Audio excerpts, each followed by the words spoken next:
All right, so pretty much everything we just gone over with the sample mean will apply to sample proportion. All right, so sample proportion is p bar, and again, we'd like to know, once we have p bar, what is the shape, expected value, and the variability. Okay, the shape of the distribution. So the p bar. Okay, now remember p bar. So a proportion is a binomial distribution. Right? It's a like say for example where how many people, how many people are have COVID, right? That is a yes or no question, right? And the true population proportion might be something that we're interested in, and so that is a binomial distribution. But as we've seen before in earlier chapters, that a binomial distribution, when you have a large enough sample size, then the distribution itself becomes closer and closer to normal. Okay, so at what size, like what's the criteria for us to be able to draw that it is normal? All right, so here's the criteria. If n times p is greater than or equal to 5, and n times 1 minus p is greater than or equal to 5. Now, if you don't have the true proportion, then you would use this n times p bar greater than or equal to 5, and n times 1 minus p bar is greater than or equal to 5. So basically, as long as the sample size is big enough, okay, then you will have a normal distribution. Now, expected value. So the expected value of p bar equals p. And this is again because p bar is unbiased. Okay, so the sample proportion on average is going to be centered at the true population proportion.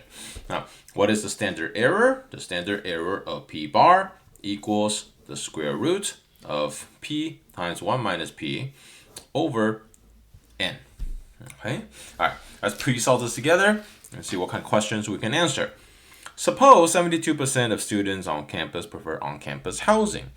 If a random sample of 30 students are selected, what's the probability that the sample proportion will be less than 0.77? So the question is asking what's the probability that the sample proportion, okay, will be less than 0.77. Okay, what is that equal to? Let's collect the information. First, the probability that a student will prefer on-campus housing is 0.72. Again, my sample size n of 30. Okay, so first thing I need to check first is, can I draw the normal curve? Is p bar approximately normally distributed? Oh, let's take a check. 30 times 0.72. Is that bigger than 5? Yes, that's definitely, right? They're definitely bigger than 5. What about 30? 30 times 0.28. Is that bigger than 5? Well, actually, let me calculate that. That's cutting a little bit close. Times 0.28.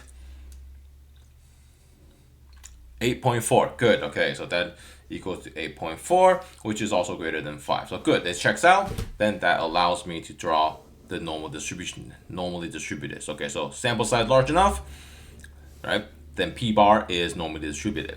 Next, centering at the p bar, right, is the population proportion. So 0.72. Okay, and next I need the standard error. Standard error of p bar equals square root 0.28, okay, divided by 30. Take that.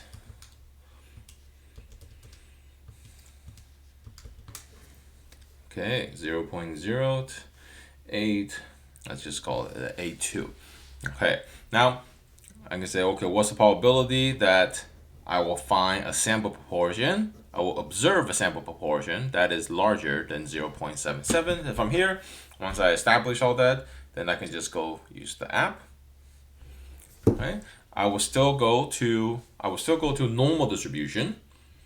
Okay, and now I just have to change what the mu is. Mu is 0.72, standard deviation 0.082, and then the x value is 0.77. I want to look at greater than, and there it is.